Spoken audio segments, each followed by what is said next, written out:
The bright morning sun shone through the airplane windows as Maya Johnson made her way down the narrow aisle of the Boeing 737. She was tired. The kind of bone-deep tired that comes after a week of non-stop work.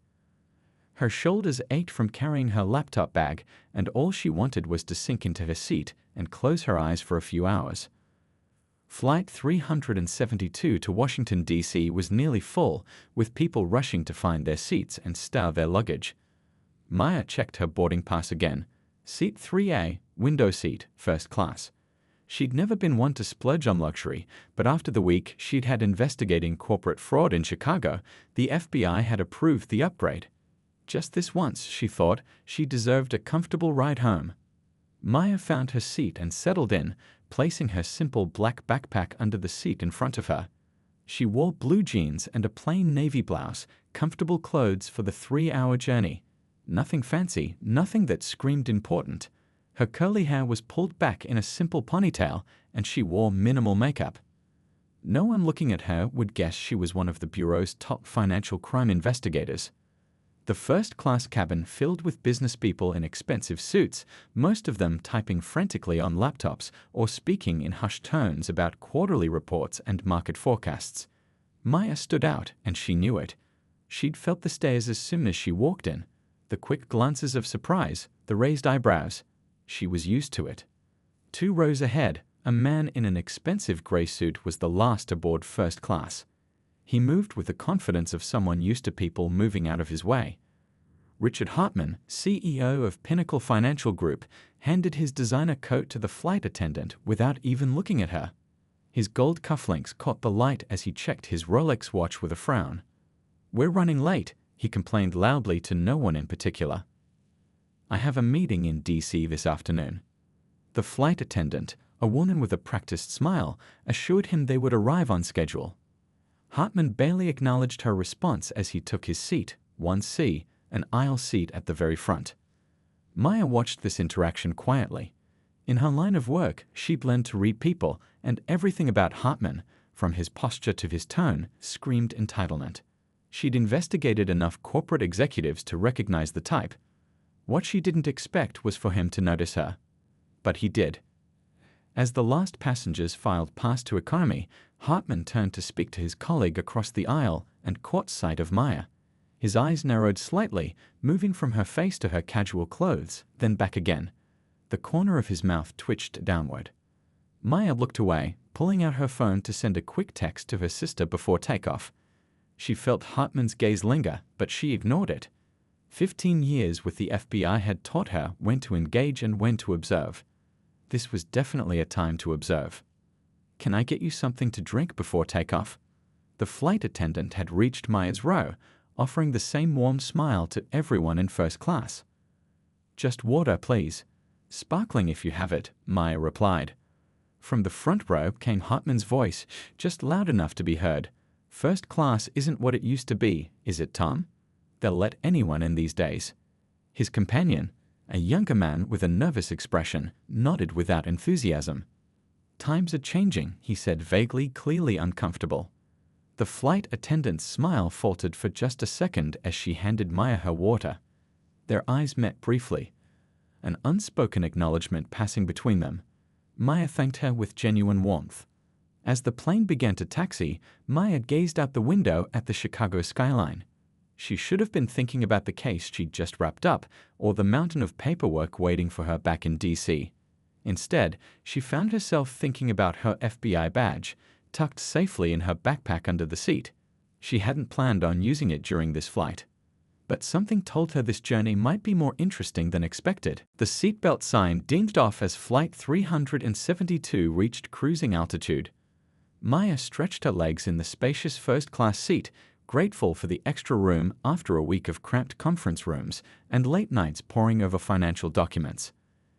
The case in Chicago had been particularly draining, a network of shell companies hiding millions in stolen funds, but her team had finally gathered enough evidence to move forward. Would anyone care for a drink? The flight attendant had returned, pushing a small cart down the aisle. Her name tag read Diane, and she moved with the efficiency of someone who had done this thousands of times before. "Scotch, neat," Hartman said without looking up from his phone. The McCullen, if you have it. He still hadn't bothered to learn Diane's name, even though she'd introduced herself during the safety demonstration. Certainly, sir. Diane poured his drink with professional precision. When she reached Maya, her smile seemed more genuine. And for you, ma'am? The sparkling water is fine, thank you. Maya returned the smile. And maybe a pack of those cookies, if you have them. Hartman's head turned slightly at the sound of Maya's voice. He took a long sip of his scotch, then leaned toward his colleague. Remember when first class meant something? He said, his voice carrying easily across the small cabin. When it was reserved for people who actually belonged there. His colleague, Tom, Maya recalled, shifted uncomfortably in his seat. Richard, maybe we should go over the presentation for the board meeting, he suggested, clearly trying to change the subject. But Hartman wasn't finished. He looked directly at Maya now, his eyes slightly narrowed. Don't you think you'd be more comfortable back in economy? He asked, his tone falsely pleasant. First class can be so formal. The cabin grew quiet. A businessman across the aisle suddenly became very interested in his magazine. An older woman a few seats behind Maya pursed her lips but said nothing. Diane froze momentarily, her hand halfway to giving Maya her cookies. Their eyes met, and Maya gave a small shake of her head. This wasn't the flight attendant's babble to fight. I'm quite comfortable here, thank you, Maya replied evenly, taking her snack from Diane. Her voice was calm, professional, the same voice she used when interviewing hostile witnesses. Hartman seemed surprised by her response. Perhaps he'd expected her to be flustered or embarrassed. When neither happened, his expression hardened. I'm just saying, he continued, louder now, some of us paid good money for this experience. He gestured around the cabin with his glass.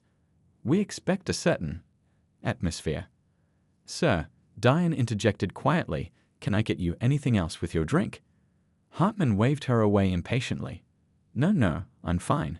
His attention remained fixed on Maya, waiting for her reaction. Maya took a sip of her water and opened her cookies with deliberate calm.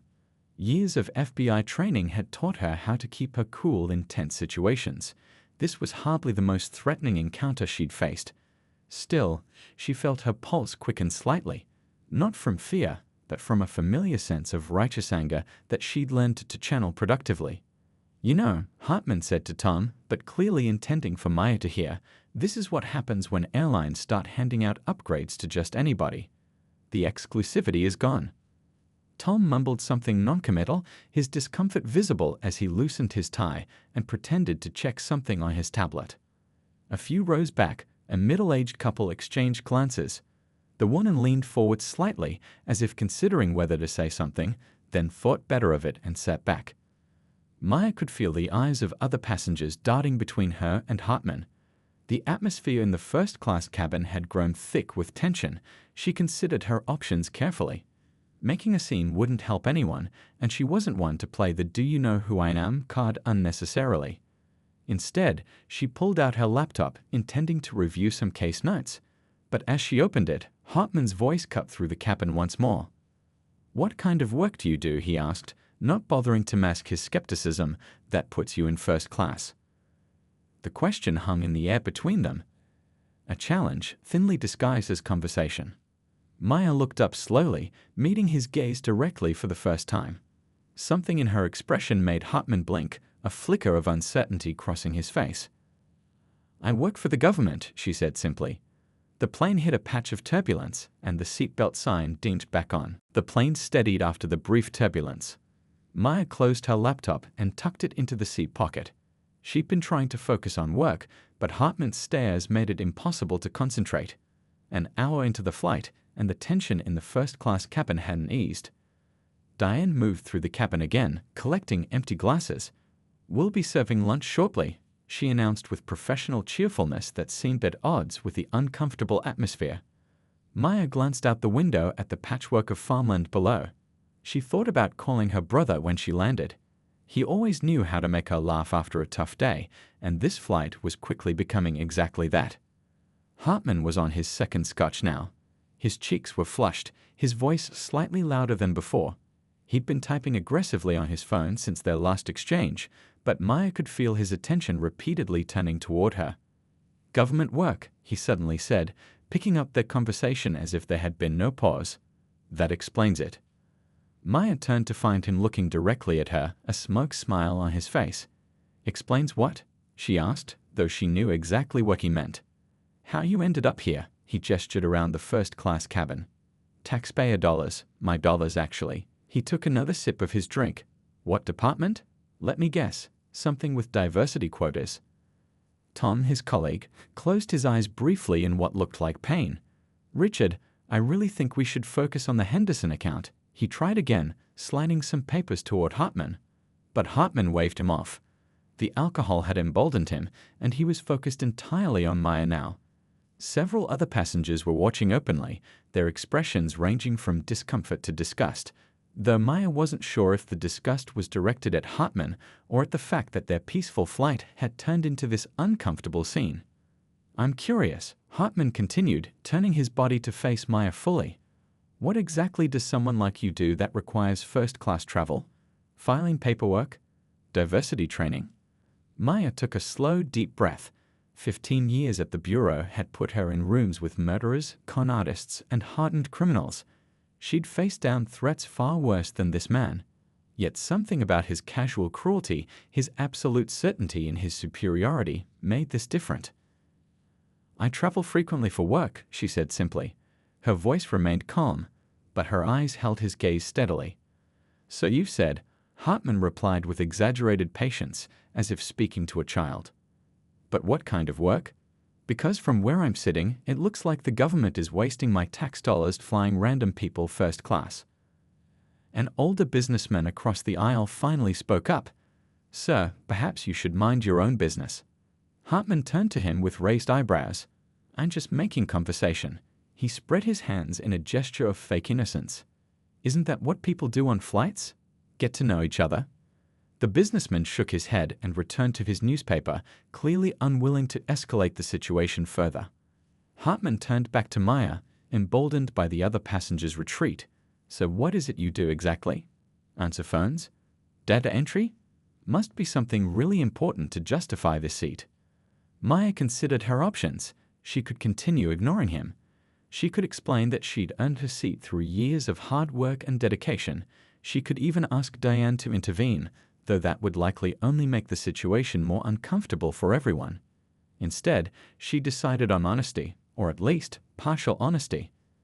I investigate people, Maya said quietly. Something in her tone made Hartman pause. For the first time, uncertainty flickered across his face. What does that mean? You're some kind of auditor. Something like that, Maya replied. I look into situations where people might not be what they appear to be, or when they're hiding things they don't want found.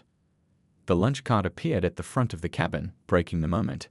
Diane began distributing meals, starting with Hartman's row. Chicken or pasta, sir? She asked. But Hartman wasn't paying attention to Diane anymore. His eyes were fixed on Maya, his expression a mixture of confusion and the first hints of unease.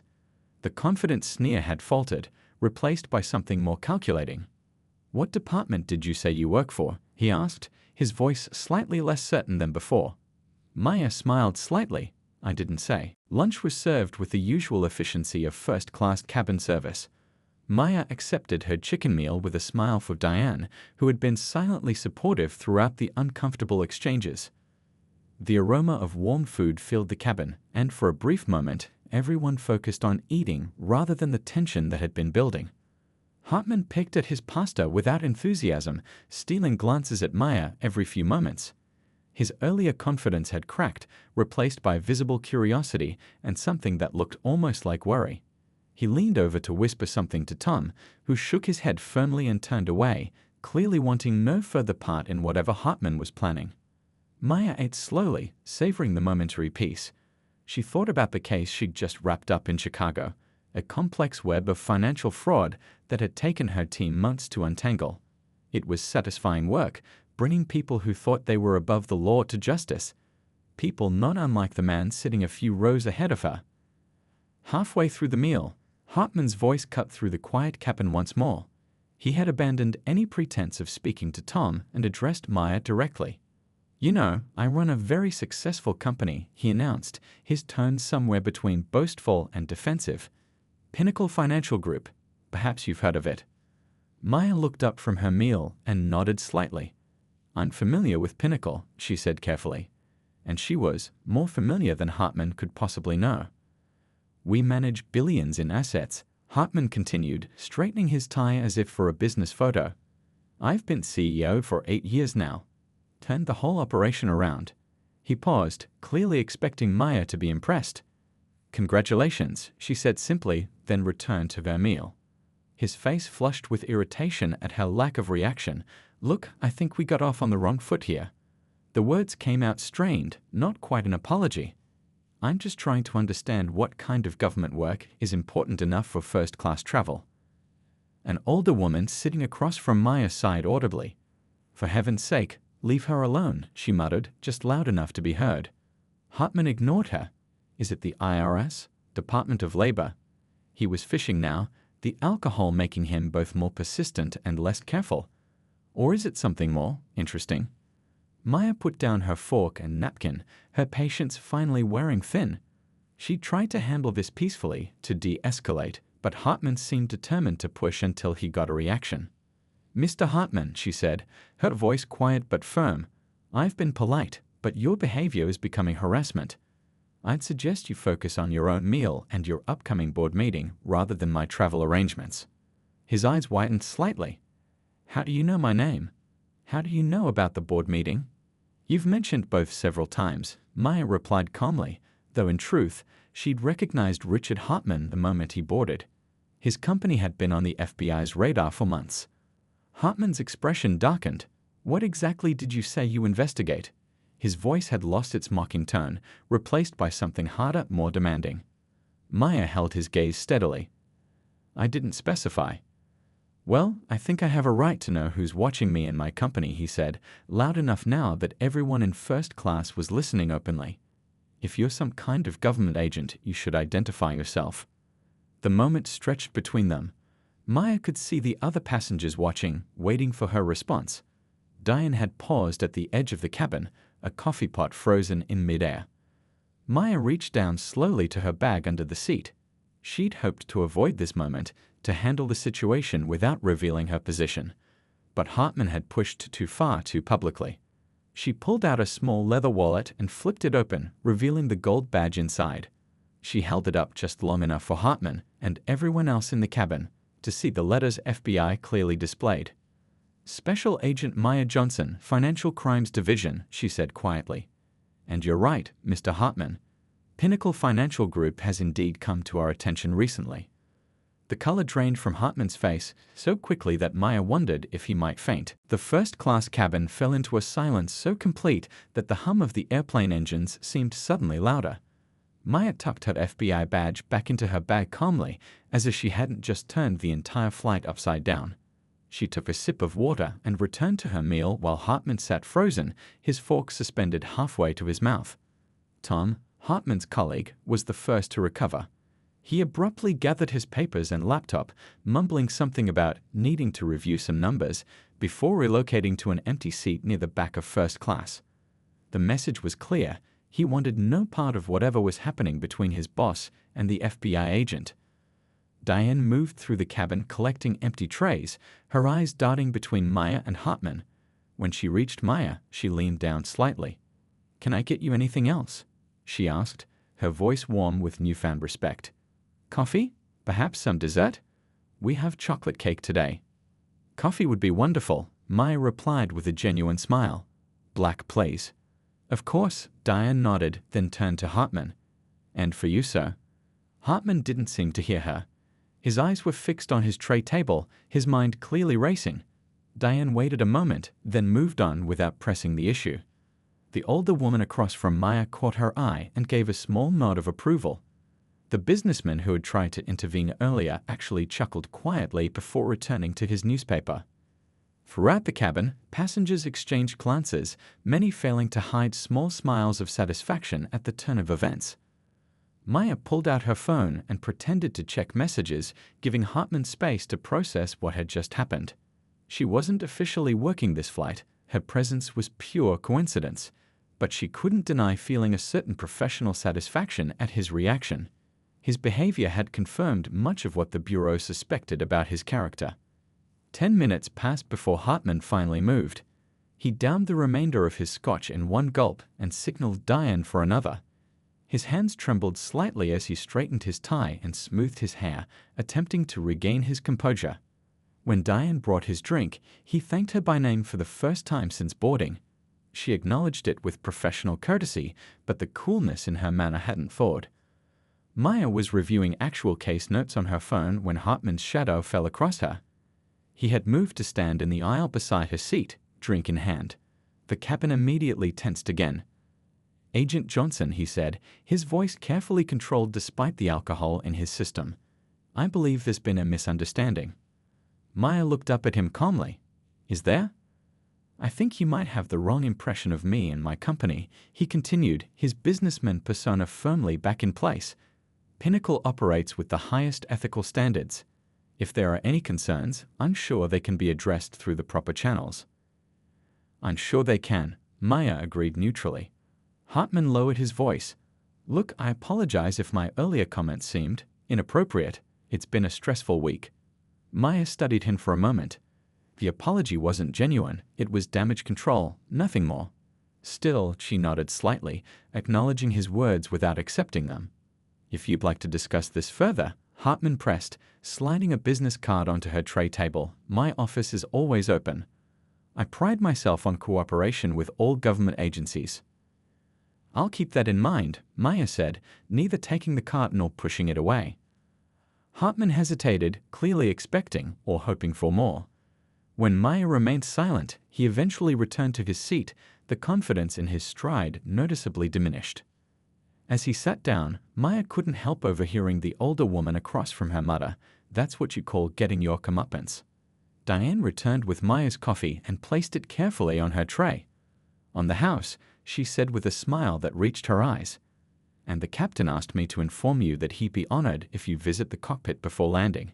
He's a former Marine and has tremendous respect for federal agents." Maya thanked her warmly. As Diane moved away, Maya glanced toward the front of the cabin where Hartman sat alone, staring out the window. His shoulders were hunched, his earlier arrogance completely deflated.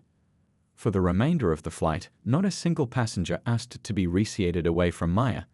But no one sat near Richard Hartman either. The plane began its descent into Washington, D.C. Maya gazed out the window at the familiar landscape below, the winding Potomac River, the iconic monuments growing larger as they approached. After briefly visiting the cockpit at the captain's invitation, she had returned to the seat feeling strangely energized despite the long flight and uncomfortable encounter.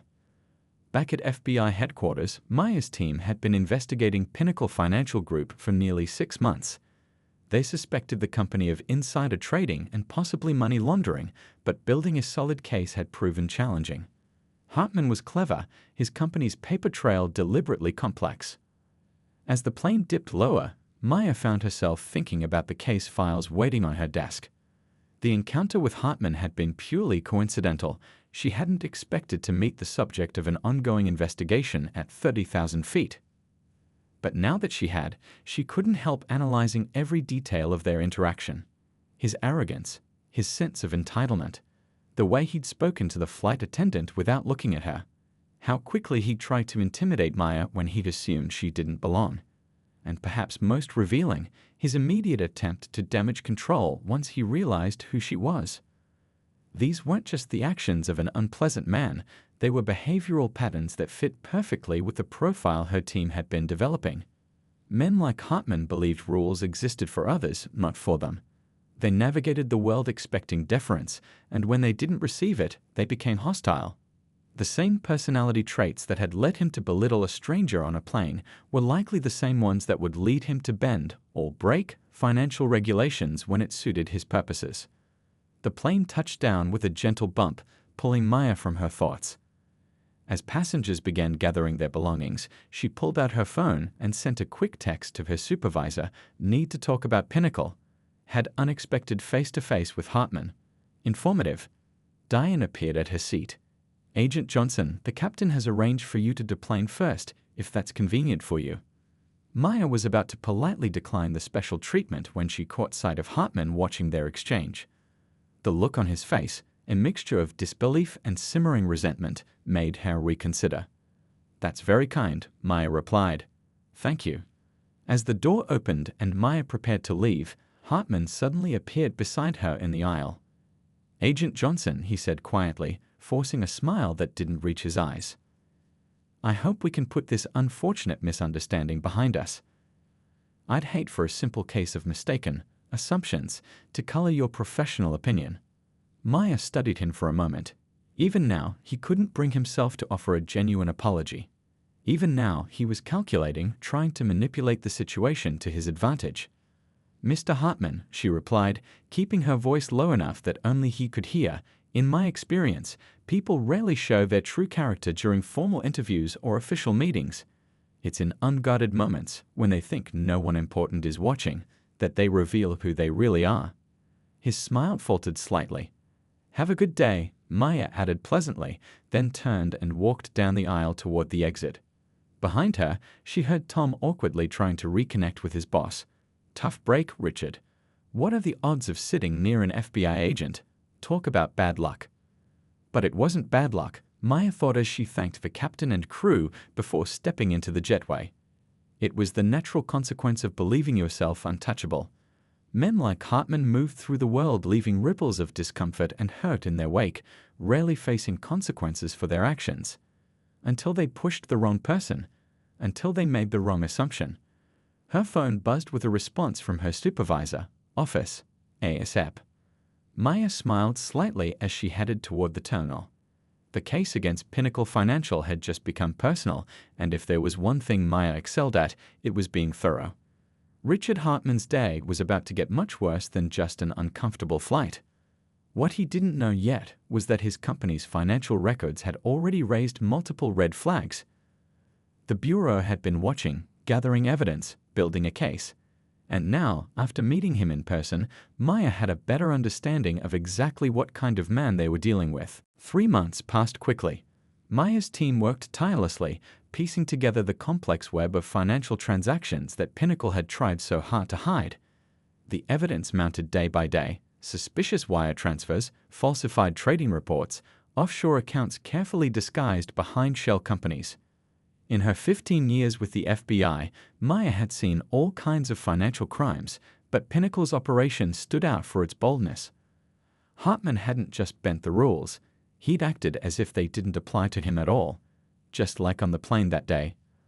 "We're ready," Director Chen announced during their final briefing. He looked around the table at the assembled team of agents.